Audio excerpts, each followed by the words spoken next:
Buenos días, licenciada.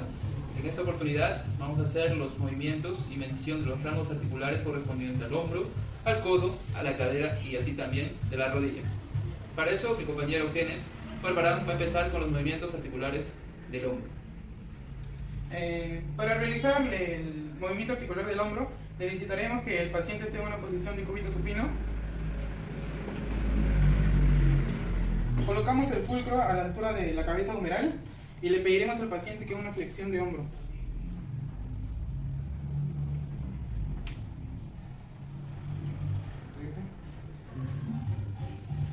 Como podemos observar, el paciente llega a los 180 grados, que es el rango articular normal.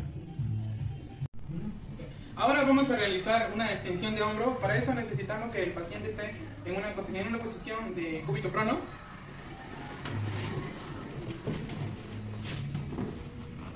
Colocamos el fulcro a la altura de la cabeza humeral y le vamos a pedir al paciente que haga una extensión de hombro.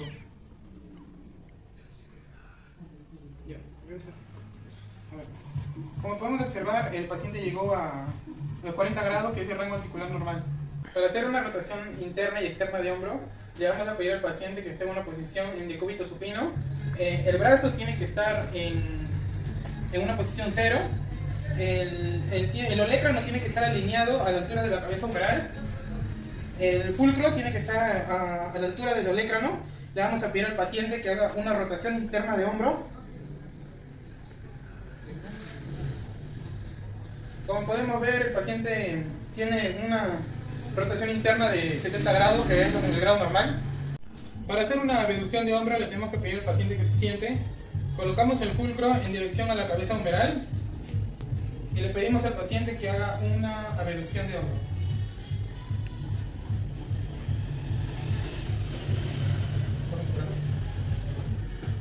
Como podemos observar, el paciente llega a 165 grados, lo normal es 180.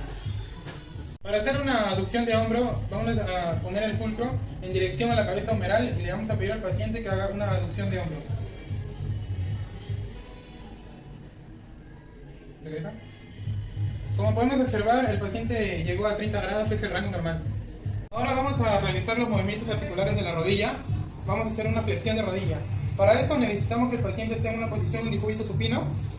Vamos a colocar el fulcro a la altura del cóndilo femoral externo y le vamos a pedir al paciente que haga una flexión de rodilla.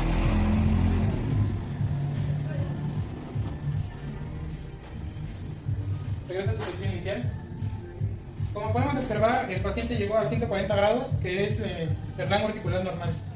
Para hacer una extensión de rodilla, necesitamos que el paciente esté en una posición de cúbito prono. Necesitamos colocar el fulcro en una posición 0 a la altura del cóndilo femoral externo.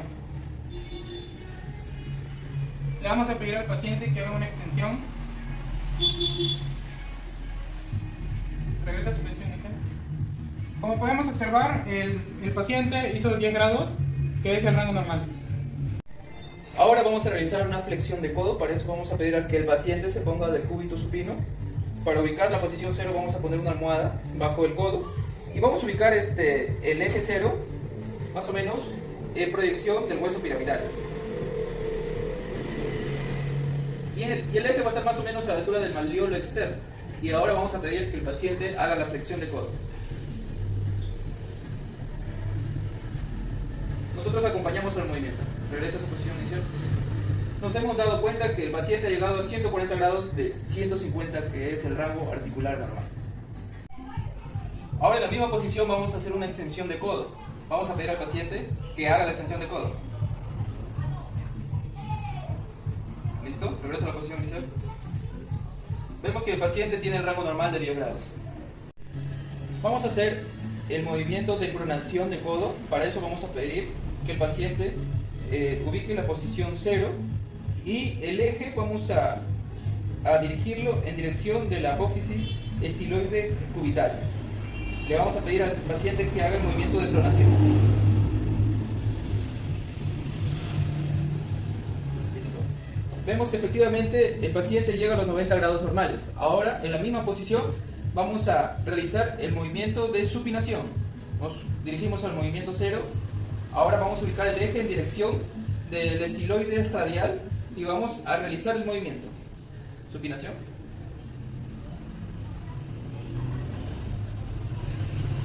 Efectivamente cumple los 90 grados normales. Ahora vamos a realizar una flexión de cadera. Para eso vamos a ubicar el eje del goniómetro en el trocánter mayor, el brazo fijo en dirección media de la pelvis, ubicamos nuestro punto cero y vamos a ubicar, vamos a pedir que el paciente realice la flexión de cadera y nosotros vamos a acompañar al movimiento. Ahora descanse.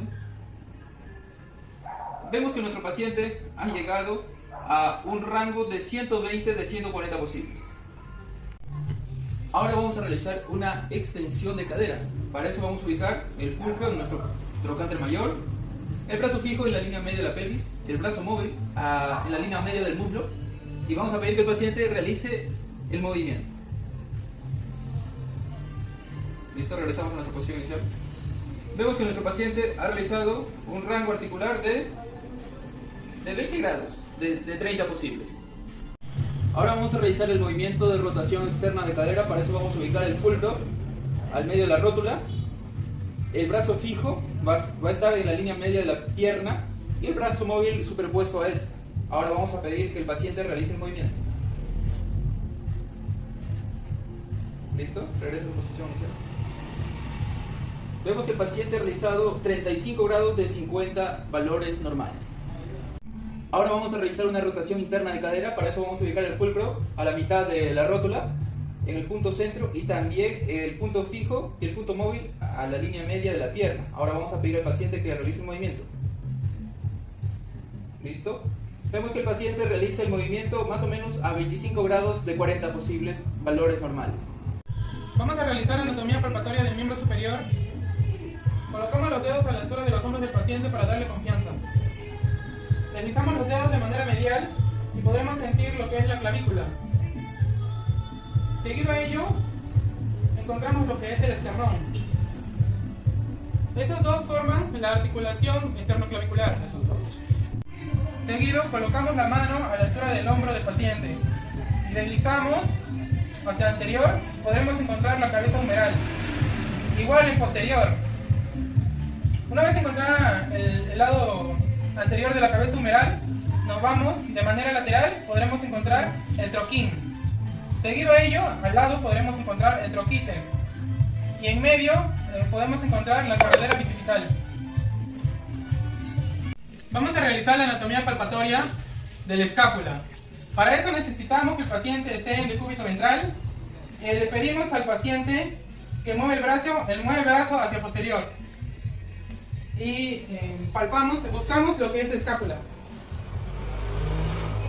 La escápula tiene ángulo superior, ángulo inferior, borde medial y borde axilar. Después, encontrar dos dedos abajo, antes del ángulo superior, está la espina escapular. Ahora hablaremos de la parte muscular que cubre el omóplato, la cual empezaremos por la parte superior. Para eso vamos a pedir que el paciente dirija su mano hacia posterior, en lo cual encontraremos en la parte superior el músculo supraespinoso, la cual se origina en la fosa supraespinosa y se inserta en la parte más superior del troquíter. También en la parte inferior tenemos el infraespinoso, la cual se origina en la fosa infraespinosa y se inserta también en el troquíter. Ahora en esta misma posición vamos a seguir hablando del redondo mayor y menor. El redondo menor, su origen es en el borde axilar de la escápula, en el borde axilar, y se inserta en la parte también del troquíter, pero más abajo del infraespinoso. También tenemos el redondo mayor. El redondo mayor, ingresamos para poderlo sentir, se origina en el borde axilar, pero del omóplato, ¿no? La parte inferior también se inserta en el troquíter, pero debajo del músculo subescapular. Ahora hablaremos de un músculo llamado trapecio, el cual se divide en tres porciones: superiores, medias e inferiores. Las fibras superiores se originan en el occipital hasta la séptima cervical. Las fibras medias se originan desde la séptima cervical hasta la tercera dorsal. Las fibras inferiores se originan desde la cuarta dorsal hasta la 12ª dorsal. Las fibras inferiores se insertan hasta el borde superior de la clavícula, la tercera parte superior. Las fibras medias se insertan hasta el acromión y las fibras inferiores se insertan, todas las fibras inferiores se insertan hasta el borde superior de la espina del omóplato. Ahora vamos a hablar de dos músculos, redondo mayor y menor. Estos músculos vamos a hablar de su origen e inserción. Para eso vamos a ubicar el borde axilar de la escápula. El borde axilar, todo esto es el borde axilar. El redondo menor se origina en el borde axilar superior de la escápula y se inserta en el troquíter, detrás del infraespinoso. Ahora el redondo mayor, vamos a ingresar para poderlo sentir. Este se origina en la parte inferior del borde axilar de la escápula y se inserta en la cresta subtroquiniana, pero debajo del músculo subescapular. Ahora vamos a hablar del romboides. El romboides mayor y menor. Así se dividen sus fibras. Para eso vamos a ubicar el borde medial o vertebral de la escápula. Todo este borde es el origen del romboides mayor y menor, excepto sus dos puntas. El romboides menor se inserta en las apófisis espinosas de las últimas cervicales. Estamos hablando de la sexta y séptima cervical. Y el redondo mayor se inserta desde la primera, segunda y tercera y cuarta dorsal. Los músculos. En esta oportunidad vamos a lograr ver y reconocer la cadena cinética cerrada, también respecto a una contracción muscular de tipo isométrica. Para esto vamos a pedir a nuestro paciente que extienda los brazos, flexione las rodillas y simule una sentadilla. La cadena muscular de tipo isométrica la encontramos en los miembros superiores, donde la definición de tipo isométrica quiere decir de que hay contracción muscular sin la necesidad de un movimiento articular. Respecto a la cadena cinética cerrada, la encontramos en la zona proximal y distal. Quiere decir de que en un movimiento lo proximal y lo distal está fijo, no se mueve y genera un movimiento, como en el ejemplo. Los músculos involucrados en miembro superior son el deltoides, el bíceps, el tríceps, pectoral mayor y trapecio superior. Los músculos involucrados en los miembros inferiores son cuádriceps, glúteo mayor, isquiotibiales y aductores. Ahora vamos a hacer un ejemplo de un tipo de contracción isotónica excéntrica. Este tipo de contracción es cuando el músculo se alarga. Un típico ejemplo es decirle al paciente que primero haga una flexión de codo con una pesa, ahora lo extienda. Al momento de extender el codo, se está realizando el tipo de contracción isotónica excéntrica. ¿Pero qué músculo está trabajando en ello? Es el músculo del bíceps braquial. Ahora vamos a hacer un ejemplo de miembro inferior, en este caso la cadera, de un tipo de contracción isotónica excéntrica. Un típico ejemplo es una extensión de cadera. Vamos a pedir que haga la extensión de cadera. ¿Listo? En esta extensión de cadera participan los músculos del cuádriceps, lo que conforman el recto femoral, vasto medial, lateral e intermedio. Y esto sería todo con respecto a nuestro trabajo. Agradecemos a la licenciada Ana Okamoto. Mi nombre es Arno La Pasa. Mi nombre es Kenneth Balvarán. Y esto es todo por hoy. Muchas gracias.